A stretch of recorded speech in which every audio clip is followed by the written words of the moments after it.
Hello friends, Manisha Patil चॅनलमध्ये आपलं सहर्ष स्वागत आहे। आज आपल्याला कडकनाथ कोंबडीच्या अंड्यापासून अंडा भुर्जी बनवायची आहे। त्यासाठी मी गॅसवर कढई ठेवलेली आहे। त्यात एक पळी तेल टाकते।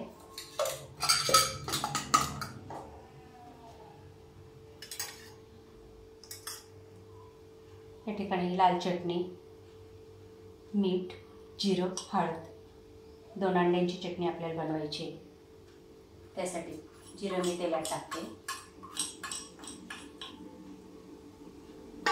नंतर हा एक कांदा बारीक चिरून घेतलेला आहे,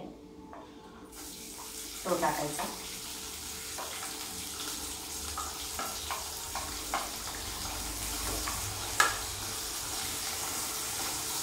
कांदा व्यवस्थित लाल होऊ द्यायचा।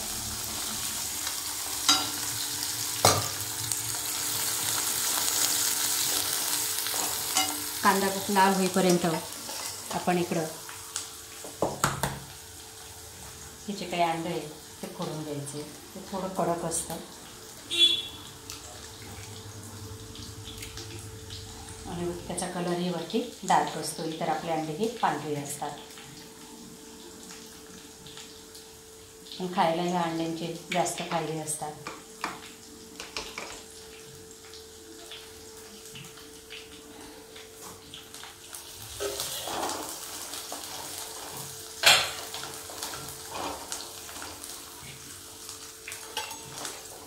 कांदा आता लाल होतोय। त्या ठिकाणी 2च अंडे असल्यामुळे थोडी चटणी घेतलेली। या चटणीला लाल चटणीच्या ऐवजी आपण हिरवी मिरची पण वापरू शकतो। कांदा लाल झाल्यावर हळद, मीठ आणि चटणी तेलात टाकायची। आता हे जे काही फोडलेले 2 अंडे आहेत ते आपण टाकून देऊ कढईत।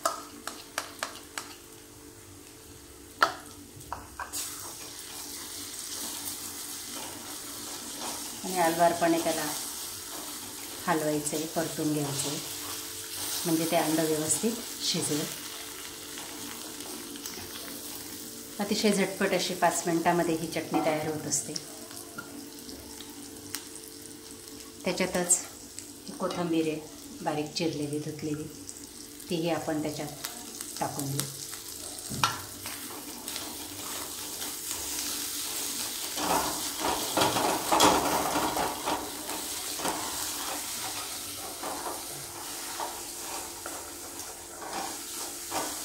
एका व्यक्तीसाठी आपण ही चटणी बनवतोय।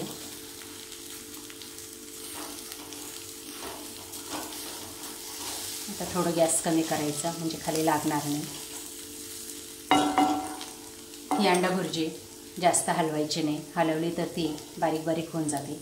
थोडे असे जाडसर तुकडे तिचे चांगले लागतात।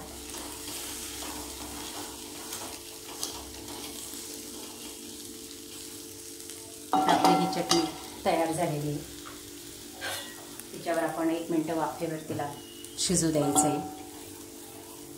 पोळीबरोबर खायला अतिशय चांगली असते। नाश्त्यासाठी, जेवणाबरोबर आपण ही चटणी खाऊ शकतो आणि त्या कडकनाथ कोंबडीचे फायदेही आपल्याला मिळू शकतात। धन्यवाद फ्रेंड।